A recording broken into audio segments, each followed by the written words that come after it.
SP हो, चाहे वो तहसीलदार हो, कलेक्टर हो, सब ने क्या क्या इवैक्यूएशन में हो रहा है, क्या क्या काम किया जा रहा है, इसका लगातार सूचना देने का काम भी किया हमारे जो नागरिक वहां फंसे थे उनके परिवारों को। मुझे ये भी बहुत आनंद है कि भारतीय जनता पार्टी के कार्यकर्ताओं ने भी एक अहम भूमिका निभाई। देश भर में हमारे भाजपा के कार्यकर्ता ऑपरेशन गंगा के तहत लगभग हर घर तक पहुंचे। लगभग 20,000 हमारे बच्चे जो वहां पे थे, उसमें से 18,500 बच्चों के परिवारों तक हमारे पार्टी के कार्यकर्ता गए। उन्होंने 2,000 के करीब टीम्स बनाई, प्रमुख कार्यकर्ताओं की या चुने हुए लोक प्रतिनिधियों की, और देश भर में परिवारों तक पहुंचे।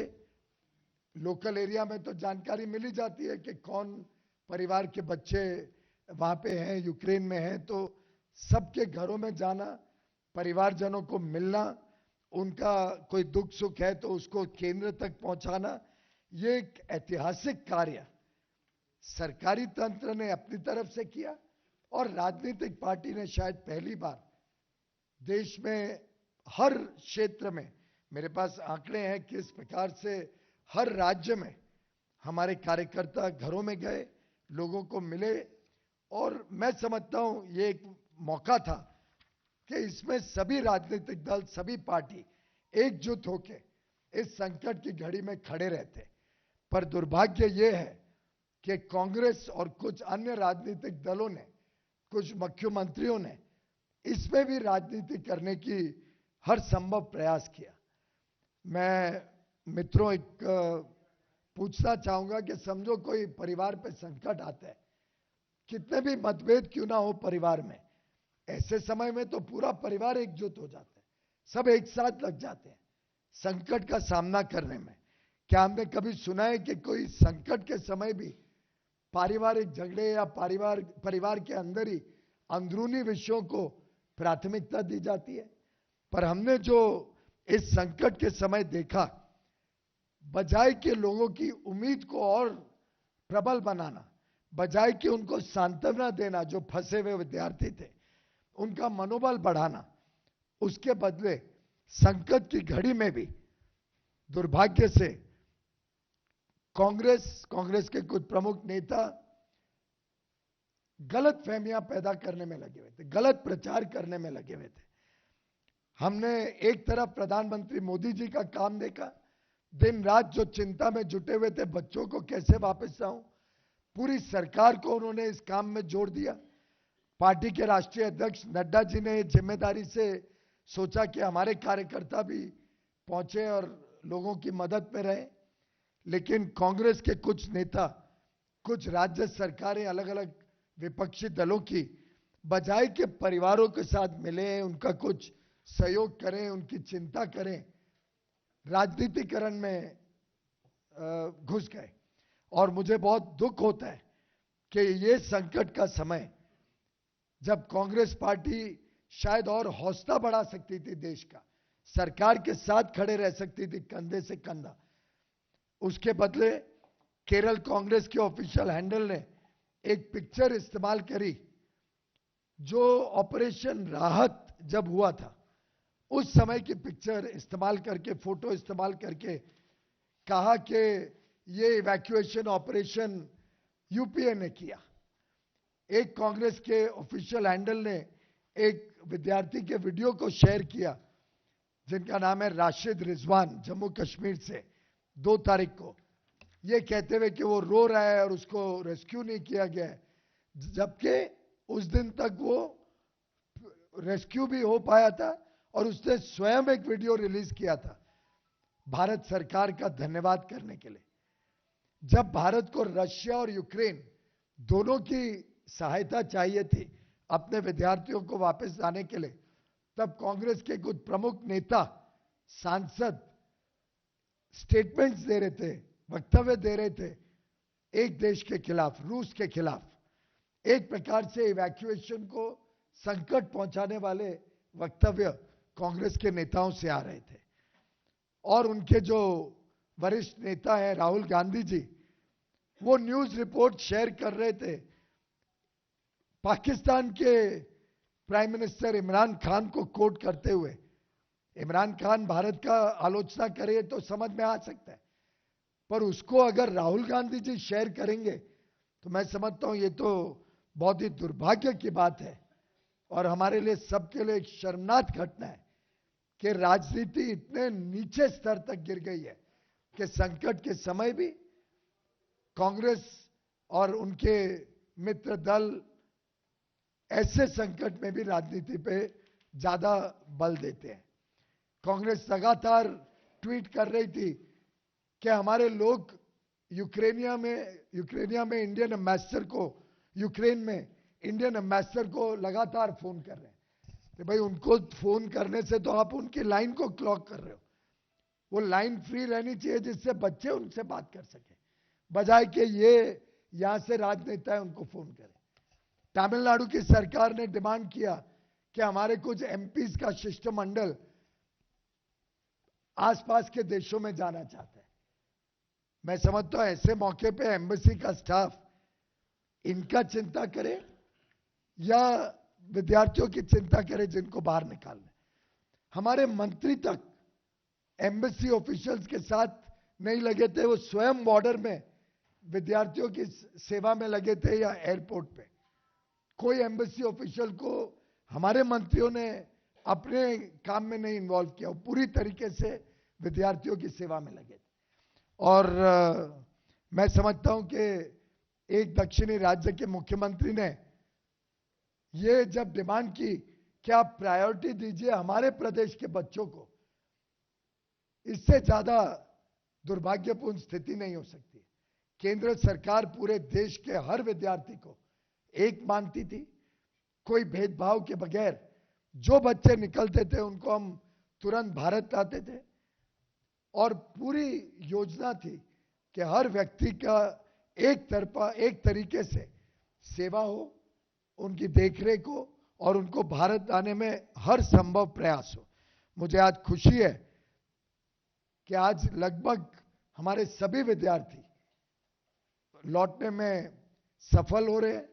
जो आखिरी बैच है सुमी का, वो भी शायद कल तक पोलैंड या आसपास के एक देश में पहुंच के फिर जल्द से जल्द भारत आ जाएगा। भारत में भी एयरपोर्ट पे लैंड करने से अपने घर पहुंचने तक सबकी चिंता की गई है, सबके बारे में अरेंजमेंट्स जो आवश्यक थे वो किए गए। मैं समझता हूं कि ये एक और उदाहरण है कैसे भारत के प्रधानमंत्री नरेंद्र मोदी जी इस देश के हर व्यक्ति की चिंता करते हुए, हर नागरिक की चिंता करते हुए दिन रात काम करते हैं और दूसरी तरफ कुछ राजनीतिक दल बहुत ओछी राजनीति में पूरे समय पड़े रहते हैं। मैं मीडिया के मित्रों का भी धन्यवाद करना चाहूंगा जिन्होंने लगातार देश का मनोबल बढ़ाया, जिन्होंने लगातार लोगों को जानकारियां भी दी। जो मीडिया हमारे जो कंट्रोल रूम नंबर्स थे वो सब भी आपने रेगुलरली फ्लैश किए और आप सबके सहयोग के लिए भी मैं आप सबका धन्यवाद करना चाहता हूं। बहुत बहुत धन्यवाद आदरणीय पीयूष जी। इस संदर्भ में कोई आप लोगों के सवाल हो तो एक एक करके पूछ सकते हैं।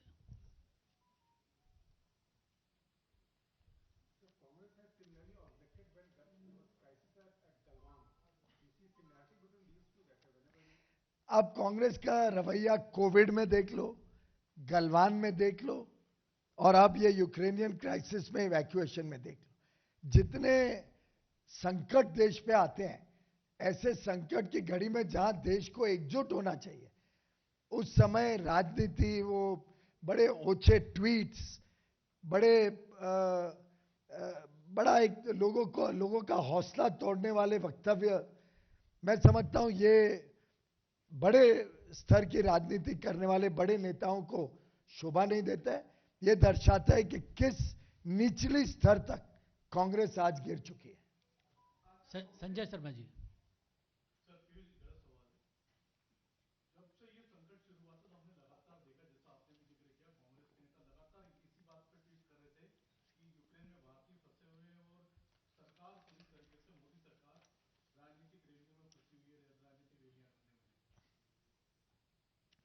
मैं समझता हूं पूरी सरकार तो इस राहत के काम में लगी हुई थी। मुझे अभी भी याद है कि हर सुबह और हर शाम माननीय प्रधानमंत्री जी पूरे समय इसकी मॉनिटरिंग अपने कार्यालय से करते थे। पूरे समय दिन भर, रैली में तो आधा घंटा उनका भाषण होता था, पर दिन भर जो उनका मन और दिल और चिंता थी वो इन बच्चों में लगी हुई थी। दिन भर डॉक्टर जयशंकर के साथ, मेरे साथ, हमारे चारों मंत्रियों के साथ, सबके साथ लगातार संपर्क साधे हुए थे। और इसमें पूरी सरकार की ताकत जो उन्होंने झोंक दी, ये अपने आप में दर्शाता है किस प्रकार से मोदी जी हर व्यक्ति की चिंता करते हैं।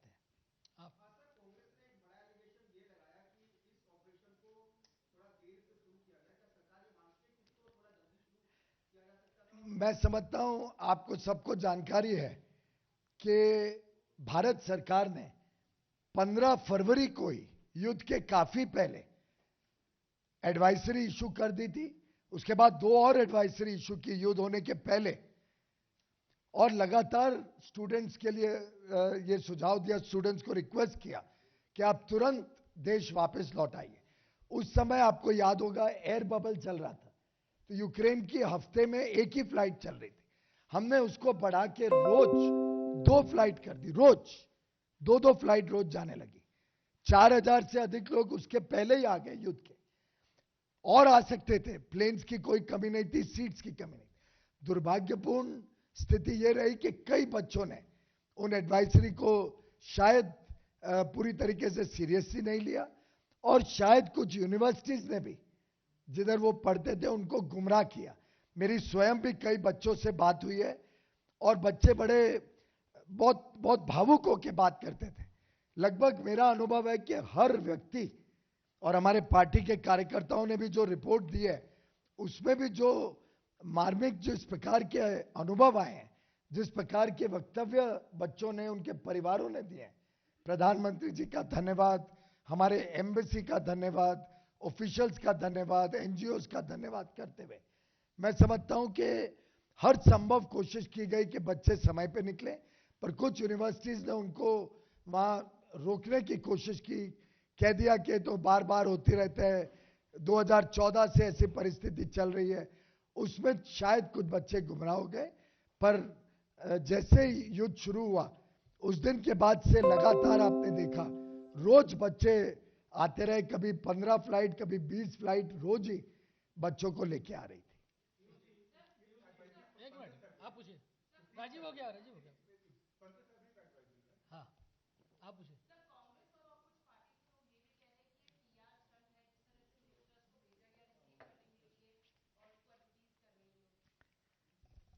मेरे मीडिया के मित्र तो समझदार हैं और समझ सकते हैं कि ऐसे युद्ध की परिस्थिति में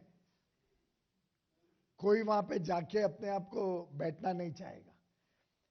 ऐसी परिस्थिति में आप जरा विचार करिए कि हमारे भारत के नागरिक जब यूक्रेन से निकले, पोलैंड आए, रोमानिया आए, हंगरी आए, स्लोवाकिया आए, कुछ मोल्डोवा के माध्यम से रोमानिया आए, यानी 5 देशों में बिना वीजा के कैसे घुसने को उनको प्रवेश मिला। अगर हमारे एम्बेसी के लोग के साथ हमारे मंत्री नहीं खड़े होते तो क्या ये अहमियत मिलती हमारे बच्चों को, क्या ये सब सहूलियतें मिलती कि कोई वीजा नहीं, कई लोगों के तो पासपोर्ट भी नहीं था, जल्दबाजी में हबड़ तबड़ में पासपोर्ट के बगैर आ गए। तो ऐसे में माननीय प्रधानमंत्री के स्पेशल एनवॉय के नाते वहां के राष्ट्रपति या वहां के प्रधानमंत्री ने उनको रिसीव किया, क्योंकि प्रधानमंत्री जी ने उनसे फोन पे भी बात की थी, एक स्पेशल एनवॉय भेजा, तो वहां की पूरी सरकार ने हर संभव मदद की हमारे बच्चों की, और ये इसीलिए हो पाया क्योंकि हमारे मंत्री वहां गए। और बहुत ही ये ओछेपने की और एक हद है कि यहां हम बच्चों को इवैक्यूएट करके देश ला रहे हैं और कांग्रेस को इसमें भी पब्लिसिटी दिख रही है। ये ओछेपने की वास्तव में हद पे हद पार कर रही है कांग्रेस पार्टी। रविंदर जी।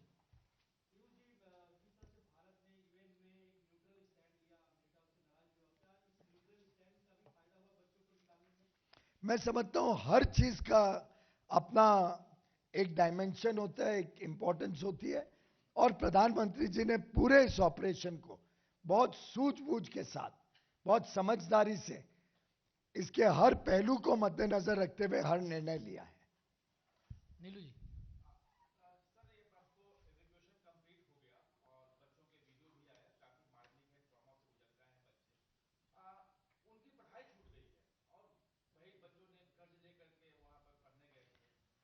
भाई साहब, अभी तो इवैक्यूएशन का आखिरी चरण चल रहा है।